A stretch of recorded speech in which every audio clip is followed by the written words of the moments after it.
Hello everyone. In this lecture, we will take the second poem of Unit 1, The Solitary Reaper, written by William Wordsworth. First, I will tell William Wordsworth as a poet, and then we will see a detailed explanation of the poem. Now, William Wordsworth was one of the major English poets. He is also credited to be the founder of the Romantic movement in English. Now, what do we mean by Romantic period? Romanticism was a literary, artistic, musical as well as an intellectual movement which originated in Europe between 1800 and 1850.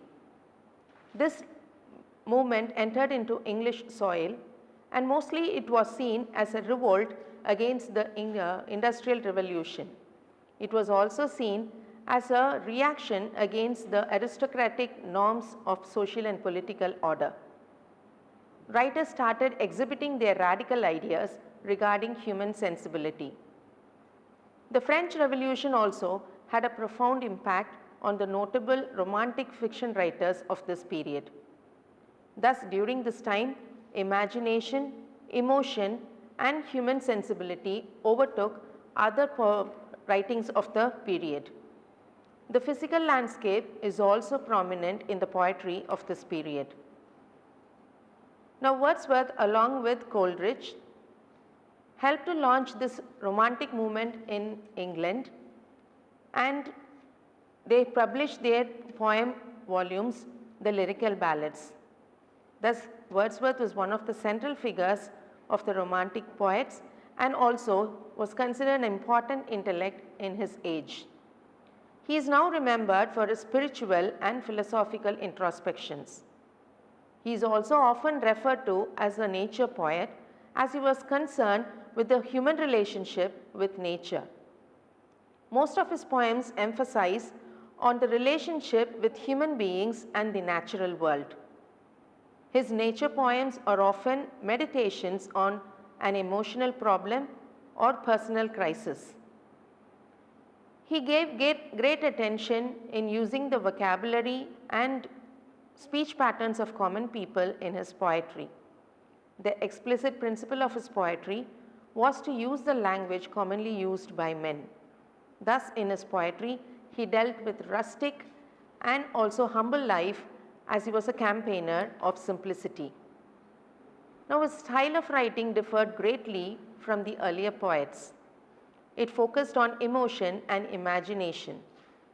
Wordsworth became known as a lakeland poet because the area in which he lived was filled with beautiful wild landscapes and also countless lakes.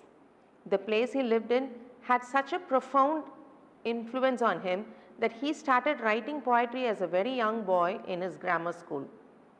Before graduation, he took a walking tour of Europe.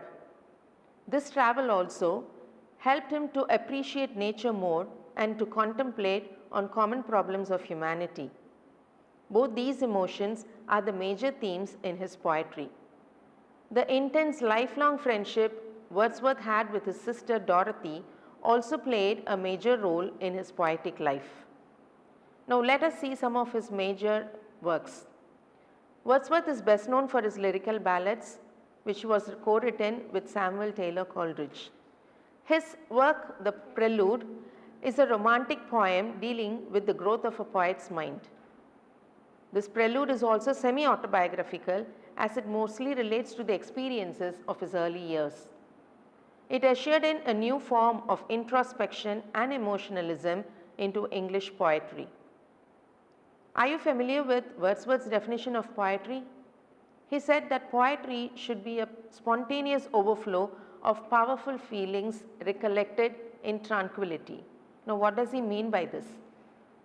He felt that poetry should be an expression of the emotions people have, and that should be there in the mind till they can bring out their feelings later. That's why he said a spontaneous overflow of powerful feelings recollected in tranquility. Now, this explicit emphasis on simplicity and also the pleasure of beauty finds a place in English poems of that time and became the cause of the English poetry. Now, to mention a few greatest lyrics of his mature period, the solitary reaper, which we will be seeing now, resolution and independence, and ode, imitations of immortality. In these poems, Wordsworth deals with the relationship between human beings and the natural world. His poetry is filled with energy and passion, and also help to entirely replace the elaborate classical forms of the earlier poets like Alexander Pope and John Dryden. Thus, he ushered in a new romantic sensibility into English poetry. Now, let us see about this poem, The Solitary Reaper. It is a ballad in 4 stanzas. That is, there are 8 lines in each stanzas. This is considered to be one of his best known works. It is also unique as it has many autobiographical elements. This poem is inspired by his stay with his sister Dorothy in a village in Scotland in 1803. He later wrote this poem in 1805 and published it in 1807. Thus, we see that this poem is an apt example of his definition of poetry, a spontaneous overflow of powerful feelings recollected in tranquility. The impressions he had when he visited the village was in his mind for a long period of time and later came out as an outpouring into his poem. This poem, like most of Wordsworth's poetry, is distinguished by its straightforward use of language and meter as well as its natural theme and imagery. It reflects Wordsworth's belief in the importance of the natural world, of the power of memory and the human mind. It also goes along with his first principle of poetry, that poetry should be able to provide pleasure to the reader through a rhythmic and powerful expression of emotion. This poem, as I said, contains 4 octaves, that is, there are 8 lines in each stanza. The rhyme scheme is AB, AB, CC, DD. But there is a slight variation in the first and fourth stanzas of the poem. Iambic tetrameter is used in this poem. Now let us see a detailed explanation of the poem. As I said, since there are 8 lines in each stanza, we will take 4 lines at a time. The first 4 lines reads, "Behold her, single in the field, yon solitary highland lass, reaping and singing by herself, stop here or gently pass." Now the very first few lines sets the scenery or the setting of this poem. Now what do we see in these 4 lines? He is mentioning a beautiful young maiden, a highland lass as he says, of Scotland, singing and reaping by herself while working in the field. So we find the setting of this poem beginning in the very first few lines. And what does he mean by behold her? Now whom does he actually address in these lines? We can see that the girl is alone in the field, and the poet also does not indicate that there is anyone to accompany him. So we can assume that the words behold her shows that he is either addressing some passers-by there to stand and look at the girl and to listen to her song, or maybe he is even addressing the readers directly and asking them to listen to her beautiful song. So we find the girl standing alone in a field, singing and reaping by herself. Now the last line in the first 4 lines says, "Stop here or gently pass." Now why should he insist on this? This is actually a command given to the passers-by or the reader of the poem. The girl is singing beautifully because she is unaware that there is anyone around her. So he asks the readers to stop there so that they can enjoy her music, or if they are unable to wait for long, he asks them to silently glide away from that place so that we do not disturb her singing. So in the very first few lines we find the setting of the poem given as a rural countryside where there is a young maiden singing and reaping by herself in a solitary field. Now let us take the next 4 lines of the first stanza. "Alone she cuts and binds the grain and sings a melancholy strain. Oh listen, for the vale profound is overflowing with the sound." Now the girl is singing a song, but from her singing the poet is able to understand that it is a rather sad melancholic song. He says that the strains are very sad. Her tone is very sad. He could easily identify that she is not happy and she is singing some sad song. But her song is so beautiful that the whole valley seems to be filled with her music. So we can see that though she is singing there alone in the field, she is ruminating, she is thinking over something and singing a sad song. Now let us move to the next paragraph. No nightingale did ever chant more welcome notes to weary bands of travellers in some shady haunt among Arabian sands. Now in this stanza we see that he wants to tell how beautiful her song was by comparing it with a natural object. He thinks that he can choose a nightingale song to compare with the maiden song. Now he imagines here saying that nightingale song gives respite for some weary travellers in the Arabian desert. So the weary travellers in the desert are welcomed by the sweet note of the nightingale. But now he is making a comparison here saying that a nightingale's beautiful song can never equal that of the girl's sweet song. So he says that the girl's song is sweeter, her song can give more happiness than that of the nightingale to the weary travellers in the Arabian desert. So here we find that her voice is more thrilling to hear than that of the nightingale song in the desert. Next lines move as he shows that he is talking about another bird. A voice so thrilling never was heard in springtime from the cuckoo bird, breaking the silence of the seas among the farthest Hebrides. Now here we find that he is again taking another example of a beautiful song, that of a cuckoo bird. Now what does he say? Is he saying that the cuckoo bird's song in spring is more sweet than that of the girl? He acknowledges saying that the cuckoo bird's song disturbs the sea of the Hebride Islands. Now these Hebrides Islands are off the coast of Scotland. He imagines again that the cuckoo bird's song in spring actually breaks the silence of the seas near the Hebrides Islands. But again here we find that he is more impressed with the girl's song than that of the cuckoos and says even the sweet cuckoo bird song in spring cannot be equal to that of the girl's song. Now let us move to the next stanza. The first 4 lines read, "Will no one tell me what she sings? Perhaps the plaintive numbers flow for old unhappy far off things and battles long ago." Now here he asks a question to the reader. Will no one tell me what she sings? Why should he be confused? Why does he not understand what she is singing?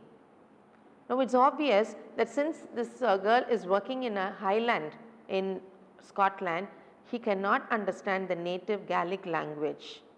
Since he cannot understand the words of a song, he is confused as what she could be actually singing. So he imagines what she might be thinking and understands maybe that she is singing of some sad events. He wonders if she is singing about some past history, or if something had happened in her life earlier, she is reminiscing and singing that song. So the poet cannot understand what is being sung and wonders whether she is singing of some known facts in history or she is singing about some personal loss in her life. That is why he says old unhappy far off things that which happened long back, that is some battles which had been fought long ago. The next 4 lines read, or is it some more humble lay, familiar matter of today, some natural sorrow, loss or pain that has been and may be again. So he is wondering, she is just a rustic girl, she might not know much about history.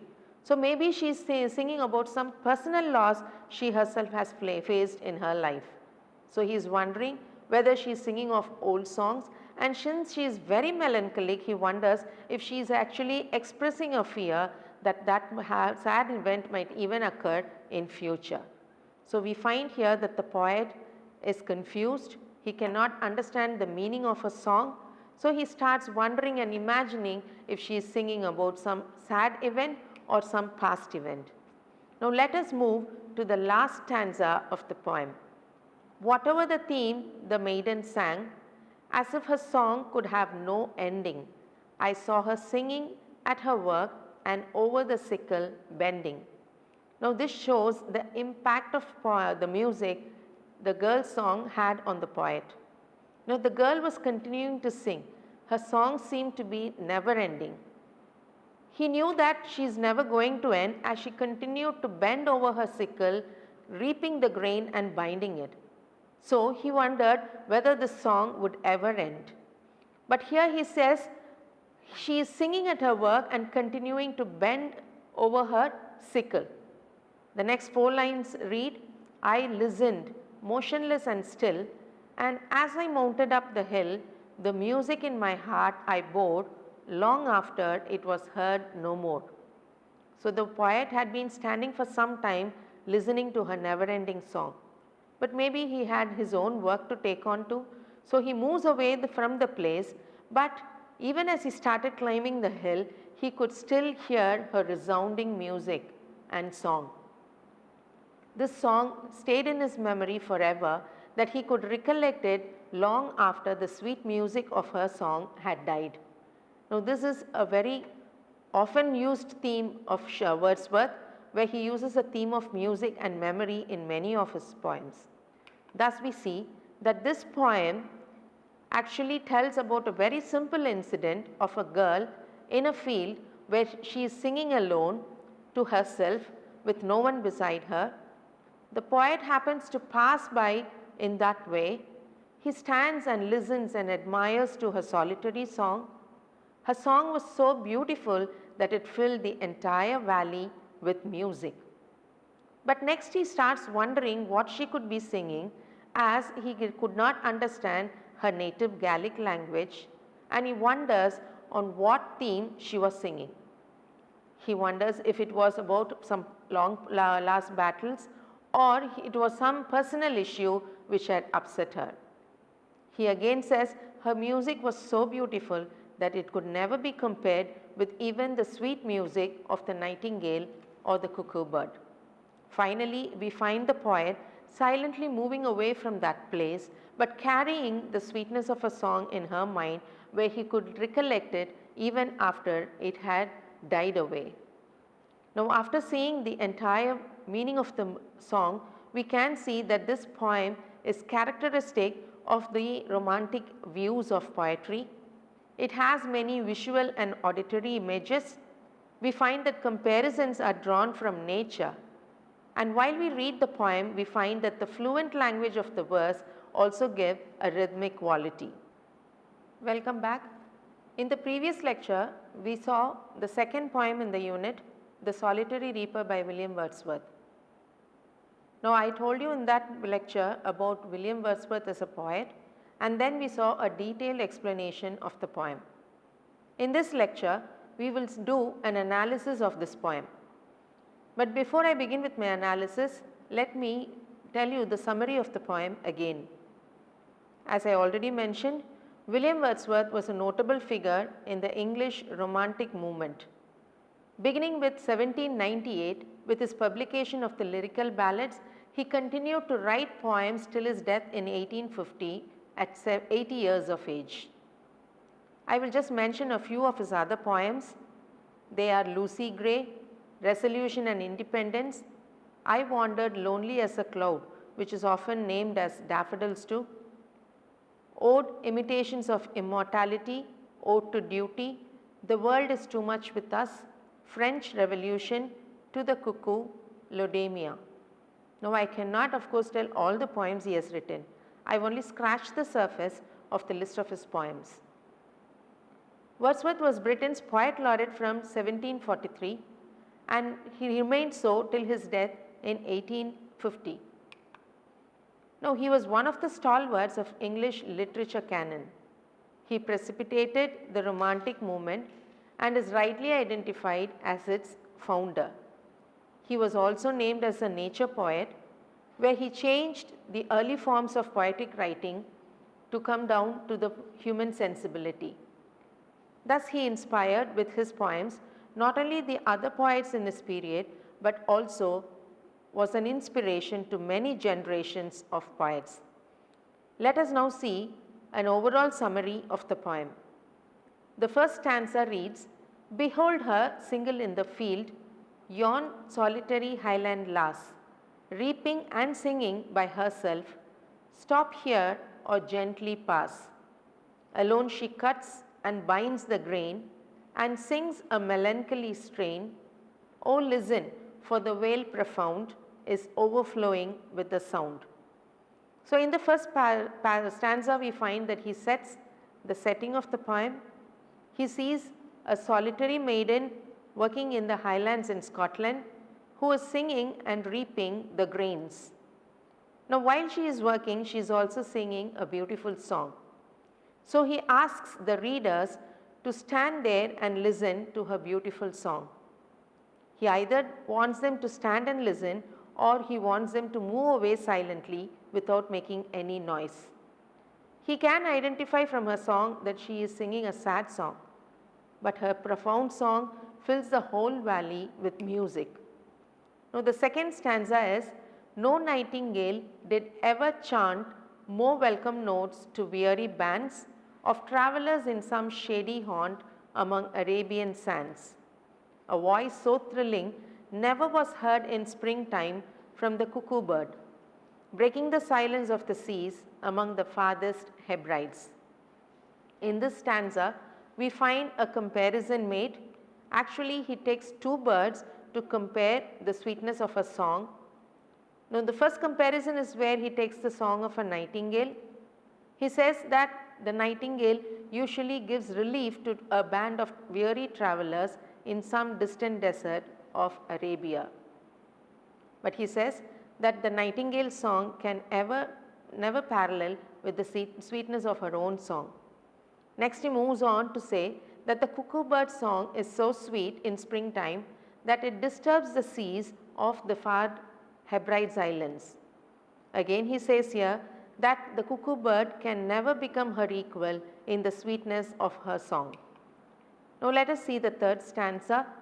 Will no one tell me what she sings? Perhaps the plaintive numbers flow for old unhappy far off things and battles long ago. Or is it some more humble lay, familiar matter of today, some natural sorrow, loss or pain that has been or may be again? Now, in this stanza we can understand that the poet is puzzled. He loves her music, but he is unable to understand the words of a song. This naturally could be that he did not understand the native Gaelic language of the reaper's song. That's why he is asking someone, please tell me what she is singing about. Since he cannot understand the words, he allows his imagination to go, and he thinks maybe she is singing about some natural events which had happened long past. Maybe she is singing about long fought battles in history.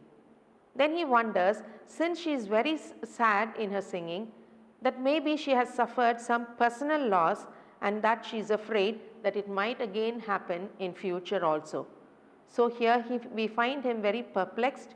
He cannot understand the language of her singing and also tries to imagine what could be the actual theme of a song. Now, let us see the last stanza of the poem. Whatever the theme, the maiden sang, as if a song could have no ending. I saw her singing at her work and over the sickle bending. I listened motionless and still, and as I mounted up the hill, the music in my heart I bore long after it was heard no more.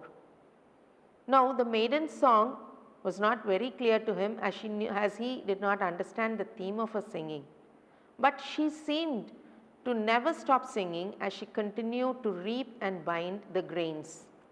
He waited there for a long time enjoying her music, but he had to move away from that place at some point of time, so he started climbing the mountain. But even as he was ascending the mountain, he continued to listen to a song till it died away. Now, this song had such a profound effect on the poet that he could even recollect it long after it had died away. Thus, we see that this poem directs the attention of the reader to listen to the song a solitary maiden is singing in a field. She is alone, singing and reaping and binding the grain. She is unaware that anyone is listening to her song. He next compares the song to two birds and says that the sad melancholic strain of the young maiden was more than the sweetness of the nightingale or the cuckoo's song. Next he wonders what she could be thinking and wondering whether she was singing about some past events, either political or personal. And finally we find him silently moving away from the place, but with the memory of the song remaining in his thoughts. Now let us begin to do an analysis of this poem. This poem on the surface is very simple, but when we analyze it, we find that it has many poetic elements and devices used. Now let me say that this poem is written in the first person. It is also a pastoral poem. What do we mean by pastoral? Pastoral is a literary work which describes a natural setting. Now here Wordsworth shows the love he had for nature by selecting a rural setting as the theme of this poem. Now on the surface I said this poem is very simple. Now let us see the structure of this poem.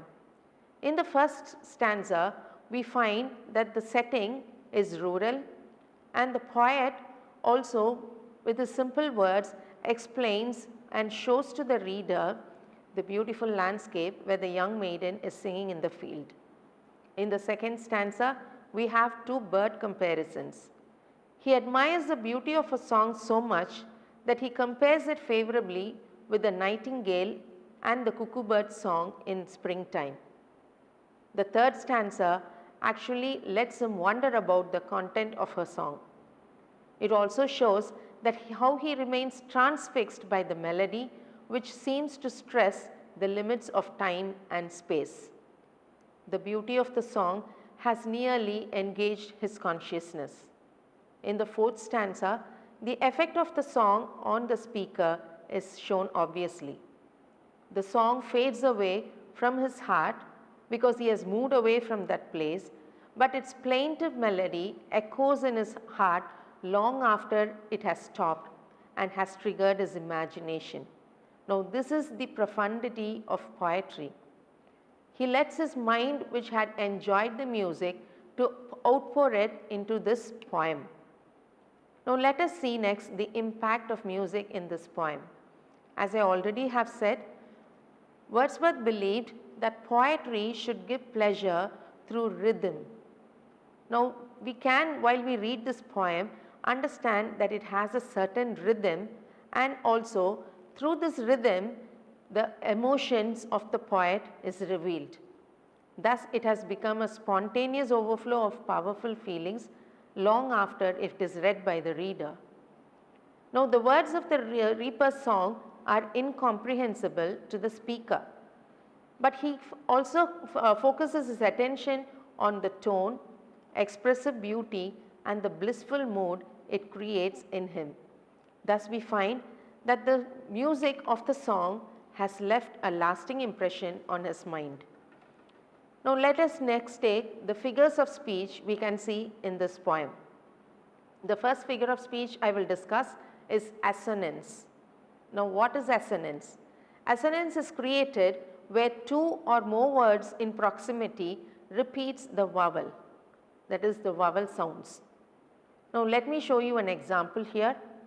The lines "Oh listen, for the vale profound" is overflowing with the sound.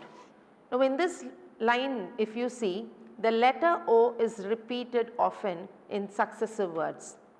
So you have assonance here where the letter O is repeated in almost every word in this line.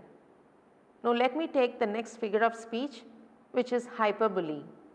Now hyperbole is an exaggeration for attaining the purpose of emphasis. When the poet is unable to find the words to express some feeling, he uses hyperbole, that is, he exaggerates so that the readers too understand the impact of what he wants to convey. Now here he says that the cuckoo bird's song breaks the silence of the seas among the farthest Hebrides. We naturally know that a song that of a little cuckoo bird can never disturb anything, much less a vast ocean.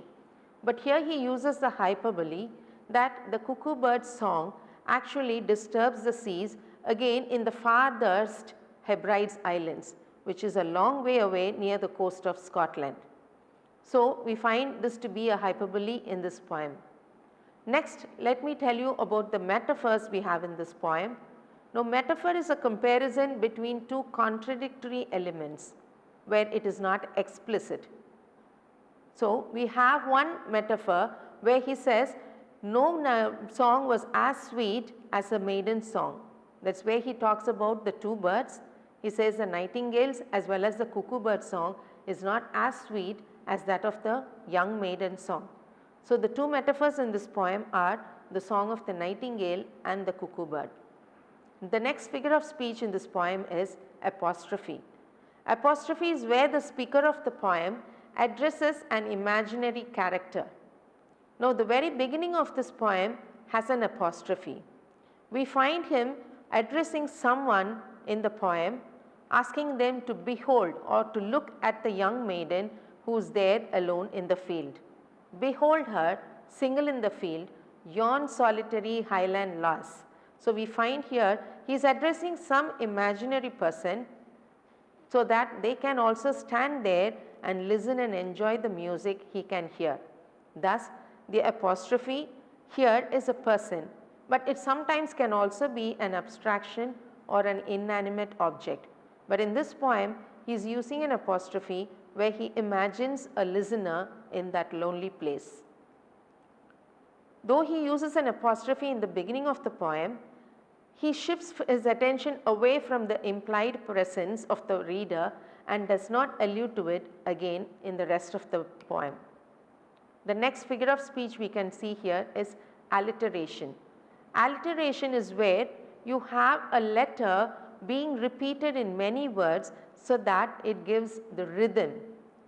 Now, here if I take the first 14 lines of the poem, you have the letter or the sound S being repeated again and again.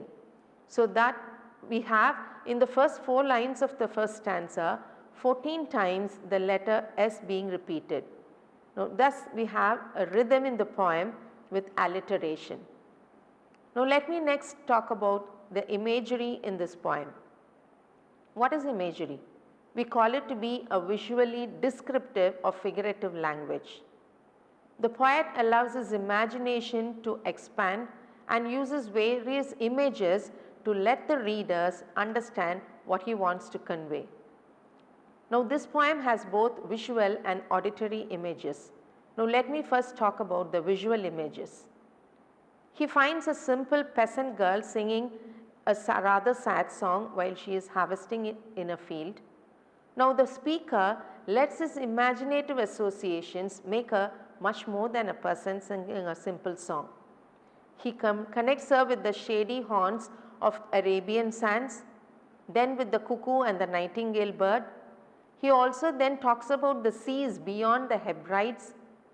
He then mentions about epic battles which she could be thinking of, and also he thus changes the common human experiences of pain and sorrow. From his perspective, a simple highland girl has become nearly the center of the universe. Now, let me next talk about the auditory images in this poem. This is where we have a representation of both the reaper's song and the bird singing.